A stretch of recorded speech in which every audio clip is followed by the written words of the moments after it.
नमस्कार, आप सभी का एक बार फिर से स्वागत है। आइए सुनते हैं पुरुषोत्तम मास महात्म का तीसरा अध्याय, मल मास का बैकुंठ में जाना। सूत जी के श्रीमुख से पवन कथा सुनते हुए ऋषि बोले, हे महाभाग, नर के मित्र नारायण नारद के प्रति जो शुभ वचन बोले वो आप विस्तार से हमसे कहें। सूत जी बोले, हे द्विज सत्तमो, नारायण ने नारद के प्रति जो सुंदर वचन कहे वह जैसे मैंने सुने हैं वैसे ही कहता हूँ, आप लोग सुनो। नारायण बोले, हे नारद, पहले महात्मा श्री कृष्ण चंद्र ने राजा युधिष्ठिर से जो कहा था वह मैं कहता हूँ, सुनो। एक समय धार्मिक राजा अजातशत्रु युधिष्ठिर छल प्रिय धृतराष्ट्र के दुष्ट पुत्रों द्वारा ध्रुत क्रीड़ा यानी जुए में हार गए। सबके देखते देखते अग्नि उत्पन्न हुई।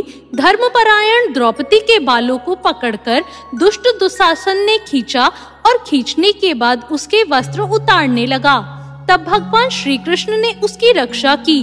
पीछे पांडव राज्य को त्यागने के लिए काम्य वन में चले गए। वहां अत्यंत कलेश से युक्त वे वन के फलों को खाकर जीवन बिताने लगे। जैसे जंगली हाथियों के शरीर में बाल रहते हैं, इसी प्रकार पांडवों के शरीर में बाल हो गए। इस प्रकार दुखित पांडवों को देखने के लिए भगवान देवकी सुत श्री कृष्ण मुनियों के साथ काम्य वन गए। उन भगवान को देखकर मृत शरीर में प्राण आ जाने की तरह युधिष्ठिर, भीमसेन, अर्जुन आदि प्रेम विहल होकर सहसा उठ खड़े हुए और बड़ी ही प्रीति से श्री कृष्ण से मिले और भगवान कृष्ण के चरण कमलों में भक्ति से नमस्कार करने लगे। इसके बाद द्रौपदी धीरे धीरे आई और आलस्य रहित होकर भगवान को शीश झुकाकर नमस्कार करने लगी। भगवान श्री कृष्ण ने उन दुखित पांडवों को रूरु मृग के चर्म के वस्त्र पहने देखा। पांडवों के समस्त शरीर में धूल लगी हुई थी, रूखा शरीर था, चारों तरफ बाल बिखरे हुए थे। उसी प्रकार द्रौपदी को भी दुर्बल शरीर वाली और दुखों से घिरी हुई देखा। इस तरह दुखित पांडवों को देखकर अत्यंत दुखी भक्त वत्सल भगवान धृतराष्ट्र के पुत्रों को जला देने की इच्छा से उन पर क्रोधित हुए। विश्व के आत्मा जो बाहों को चढ़ाकर घूर कर देखने से करोड़ों लाल के कराल मुख की तरह मुख वाले धधकती हुई प्रलय की अग्नि के समान उठे हुए ओठों को दांत के नीचे जोर से दबाकर 3 लोगों को जला देने की तरह लग रहे थे। जैसे ही सीता जी के वियोग से संत पद भगवान रामचंद्र को रावण पर जैसा क्रोध आया था, उस प्रकार से क्रोधित होकर भगवान को देखकर कांपते हुए अर्जुन श्री कृष्ण को प्रसन्न करने के लिए द्रौपदी, धर्मराज तथा और लोगों से भी अनुमोदित होकर शीघ्र ही हाथ जोड़कर उनकी स्तुति करने लगे। अर्जुन बोले, हे कृष्ण, हे जगन्नाथ, हे जगत के नाथ, हे नाथ, मैं जगत के बाहर नहीं हूँ, आप ही जगत की रक्षा करने वाले हैं। हे प्रभु, क्या आप मेरी रक्षा नहीं करेंगे? जिनके नेत्रों के देखने से ही ब्रह्मा का पतन हो जाता है, उनके क्रोध करने से क्या नहीं हो सकता? यह कौन जानता है कि क्रोध से संसार का पालन प्रलय हो जाता है। संपूर्ण तत्व को जानने वाले के कारण वेद और वेदांग के बीच के चित्त आप साक्षात श्री कृष्ण हैं। मैं आपकी वंदना करता हूँ। आप ईश्वर हैं। इस चराचरात्मक संसार को आपने उत्पन्न किया है। सर्व मंगल के मंगल है और सनातन भी बीज रूप है। इसलिए एक जने के अपराध से आपके बनाए समस्त विश्व का आप नाश कैसे करेंगे? कौन भला ऐसा होगा जो मच्छरों को जलाने के लिए अपने घर को जला देता हो? दूसरों की वीरता को मर्दन करने वाले अर्जुन ने भगवान से इस प्रकार निवेदन कर प्रणाम किया। इसके बाद सूत जी ने कहा, अर्जुन की बात सुनकर श्री कृष्ण जी ने अपने क्रोध को शांत किया और स्वयं भी चंद्रमा की तरह शांत हो गए। इस प्रकार शांत भगवान को देखकर पांडव भय मुक्त होकर प्रेम से प्रसन्न मुख वाले एवं विहल हुए। सभी ने भगवान को प्रणाम किया और जंगली कंद मूल फल आदि से उनकी पूजा की। फिर श्री नारायण भगवान बोले, तब शरण में जाने योग्य भक्तों के ऊपर कृपा करने वाले श्री कृष्ण को प्रसन्न जान विशेष प्रेम से भरे हुए नम्र अर्जुन उन्हें बारंबार नमस्कार करने लगे और जो प्रश्न आपने हमसे किया है वही प्रश्न उन्होंने श्री कृष्ण से किया। इस प्रकार अर्जुन का प्रश्न सुनकर क्षण मात्र मन में सोचकर अपने सुहाद्र पांडवों को और व्रत को धारण की हुई द्रौपदी को आश्वासन देते हुए वक्ताओं में श्रेष्ठ श्री कृष्ण पांडवों से हितकर वचन बोले। श्री कृष्ण बोले, हे राजन, हे महाभाग, हे विभव, अब मेरे वचन सुनो। आपने यह प्रश्न अपूर्व किया है, आपको उत्तर देने में मुझे उत्साह हो रहा है। इस प्रश्न का उत्तर गुप्त से गुप्त ऋषियों को भी नहीं विदित है। फिर भी हे अर्जुन, मित्र के नाते अथवा तुम हमारे भक्त हो, इस कारण से हम कहते हैं। हे सुब्रत, वह जो उत्तर है और वह अति उग्र है, अतः क्रम से सुनो। चैत्रादि जो 12 मास निमेष महीनों के दोनों पक्ष, घड़ियां, पहर, त्रिपहर, 6 ऋतुएं, मुहूर्त, दक्षिणायन और उत्तरायण, वर्ष, चारों युग, इस प्रकार परार्थ तक जो काल है, यह सब और नदी, समुद्र, तालाब, कुएं, बावली, गणगई, स्रोत, लता, औषधियों, वृक्ष, बांस आदि, पेड़, वन की औषधियां, नगर, गांव, पर्वत, पुरियां, यह सब मूर्ति वाले हैं और अपने गुणों से पूजे जाते हैं। इनमें ऐसा कोई अपूर्व व्यक्ति नहीं है जो अपने अधिष्ठाता देवता के बिना रहता हो। अपने अपने अधिकार में पूजे जाने वाले यह सभी फल को देने वाले हैं।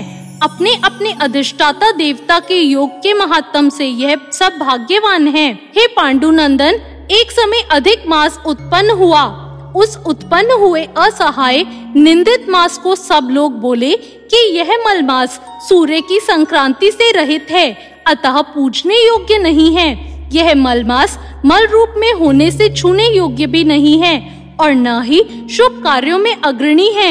इस प्रकार के वचन को सुनकर यह मलमास निरुद्योग, प्रभारहित, दुखों से घिरा हुआ, अति खिन्न मन, चिंता से ग्रस्त होकर व्यथित हृदय से मरणासन की तरह हो गया।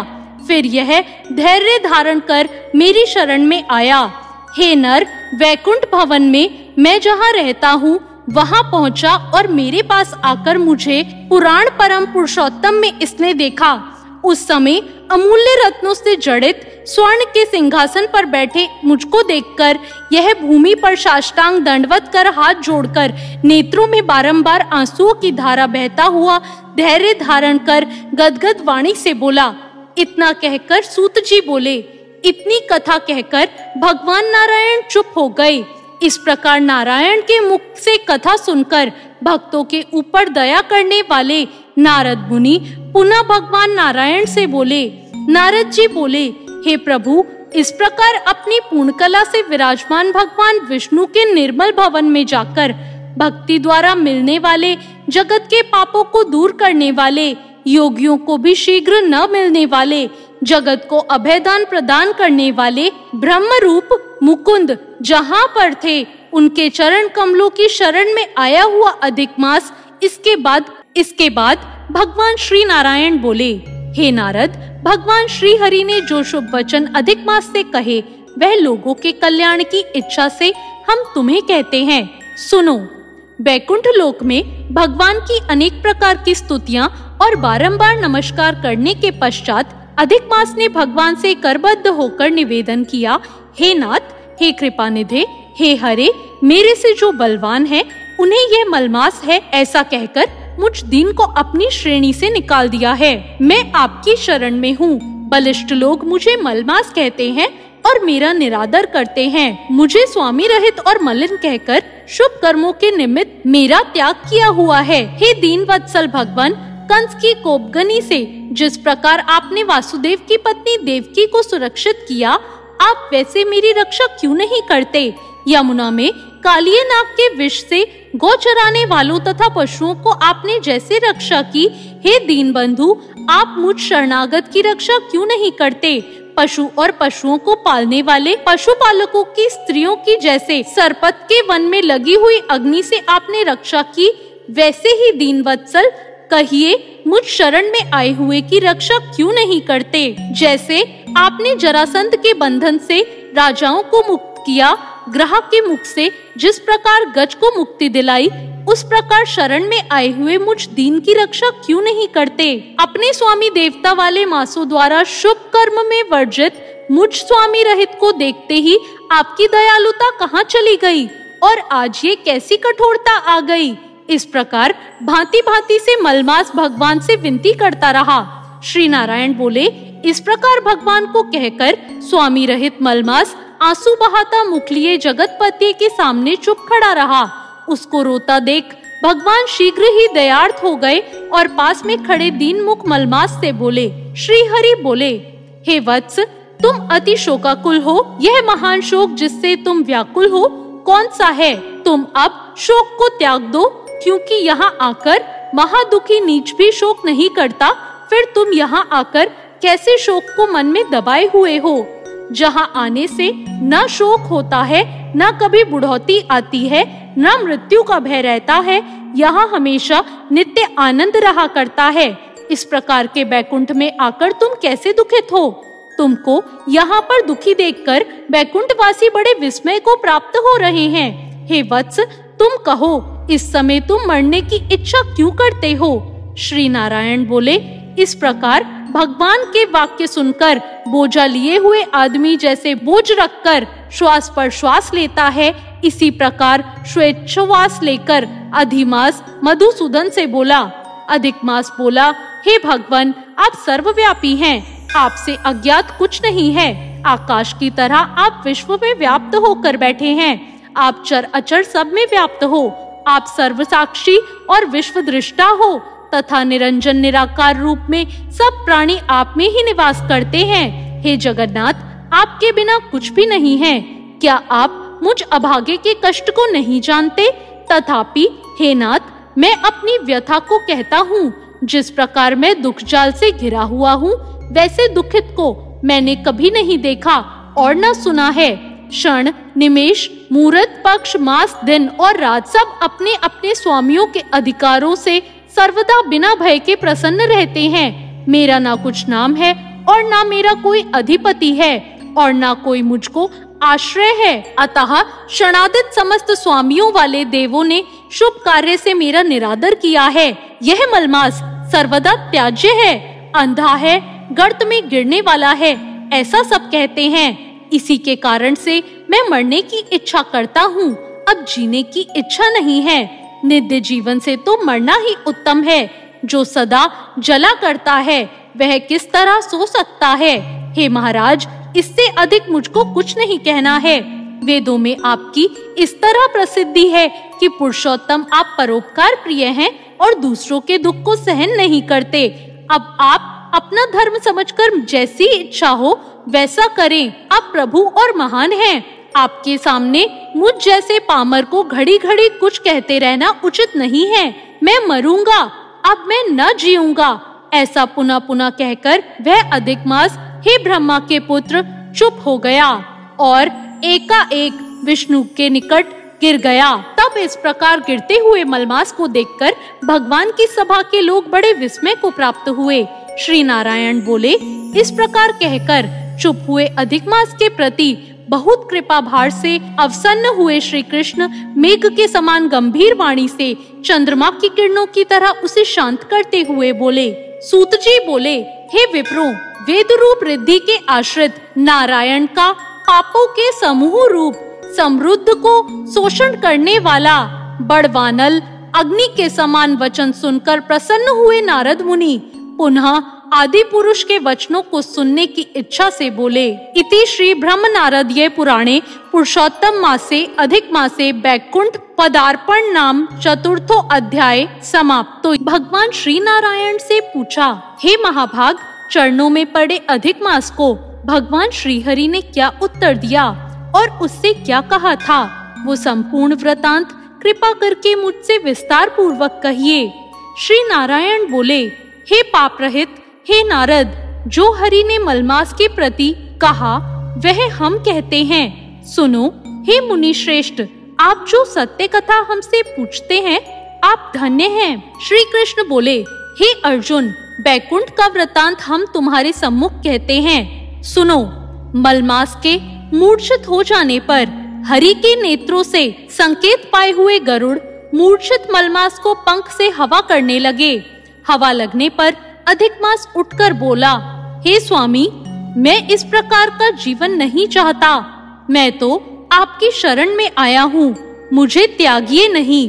हे जगत को उत्पन्न करने वाले, हे विष्णु, हे जगतपते, मेरी रक्षा करो। हे नाथ, मुझ शरण में आए कि आज कैसे उपेक्षा कर रहे हैं। इस प्रकार कहकर कांपते हुए, घड़ी घड़ी विलाप करते हुए अधिक मास की ये बात सुनकर भगवान ऋषिकेश बोले, हे पुत्र, उठो उठो, तुम्हारा कल्याण हो। हे वत्स, विषाद मत करो।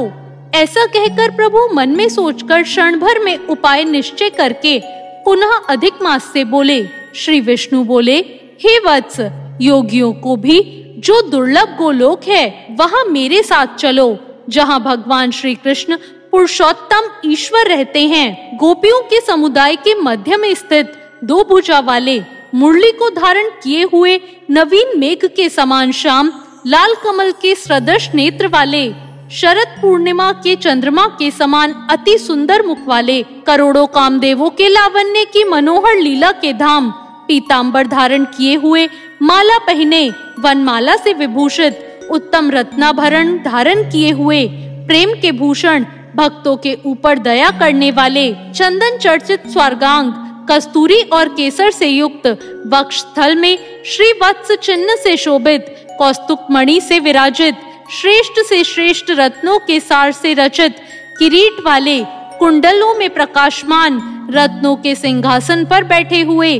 पार्षदों से गिरे हुए जो हैं, वही पुराण पुरुषोत्तम पर ब्रह्म है।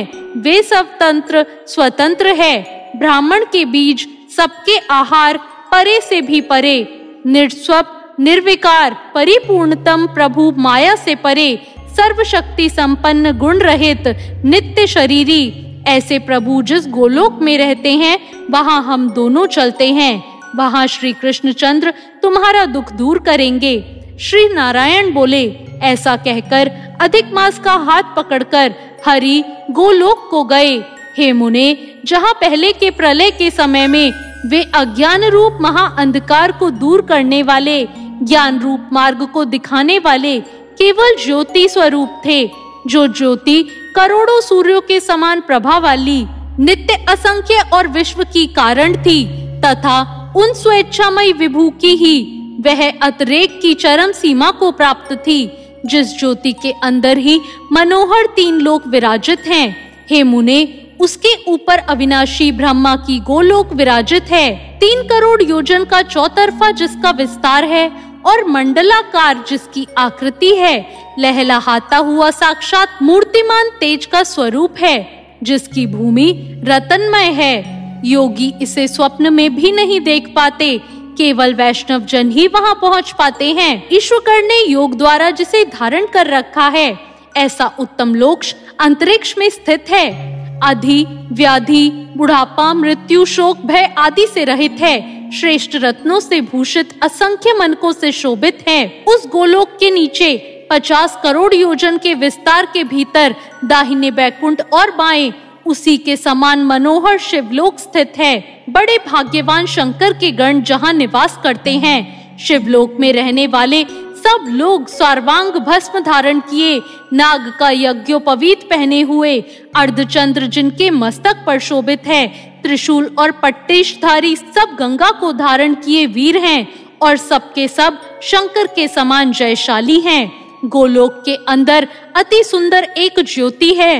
वह ज्योति परम आनंद को देने वाली और परमानंद का कारण है। योगी लोग बराबर योग द्वारा ज्ञान चक्षु से आनंद जनक निराकार और पर से भी पर उस ज्योति का ध्यान करते हैं। उस ज्योति के अंदर अत्यंत सुंदर एक रूप है, जो कि नील कमल के पत्तों के समान श्याम, लाल कमल के समान नेत्र वाले, करोड़ों शरद पूर्णिमा के चंद्र के समान शोभायमान मुख वाले, करोड़ों कामदेवों के समान सौंदर्य की लीला का सुंदर धाम, 2 भुजा वाले, मुरली हाथ में लिए, मंद हास्य युक्त पीतांबर धारण किए, श्रीवस्त्र चिन्ह से शोभित, वक्षस्थल वाले, कौस्तुभ मणि से सुशोभित, करोड़ों उत्तम रत्नों से जटित, चमचमाते किरीट और कुंडलों को धारण किए हुए, रतन के सिंहासन पर विराजमान, वनमाला से सुशोभित, वही श्री कृष्ण नाम वाले पूर्ण पर ब्रह्म हैं।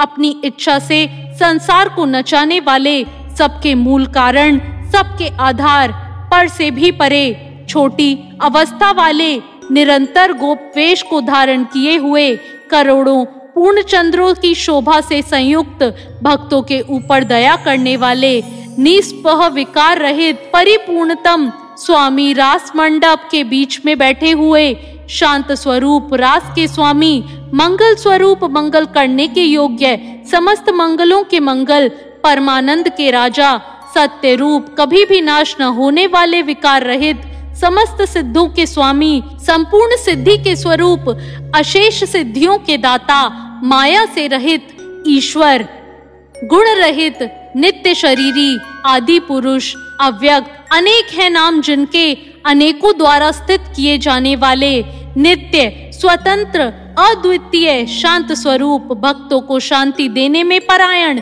ऐसे परमात्मा के स्वरूप को शांति प्रिय, शांत और शांति परायण जो विष्णु भक्त हैं वे ध्यान करते हैं। इस प्रकार के स्वरूप वाले भगवान कहे जाने वाले वही एक आनंद कंद श्री कृष्ण चंद्र हैं। श्री नारायण बोले, ऐसा कहकर सत्व स्वरूप भगवान विष्णु अधिक मास को साथ लेकर शीघ्र ही पर ब्रह्म युक्त गोलोक में पहुंचे। सूत जी बोले, ऐसा कहकर सत्क्रिया को ग्रहण किए हुए नारायण मुनि के चुप हो जाने पर आनंद सागर पुरुषोत्तम से विविध प्रकार की नई कथाओं को सुनने की इच्छा रखने वाले नारद मुनि उत्कंठा पूर्वक बोले, इति ब्रह्म नारदीय पुराणे श्री नारायण नारद संवादे पुरुषोत्तम मास महात्म्ये विष्णु गोलोक गमने पंचमो अध्याय संपूर्णम। तो ये था 5वां अध्याय। आपको ये अध्याय कैसा लगा कमेंट करके जरूर बताएं। साथ ही मेरे चैनल को सब्सक्राइब करना ना भूलें। धन्यवाद।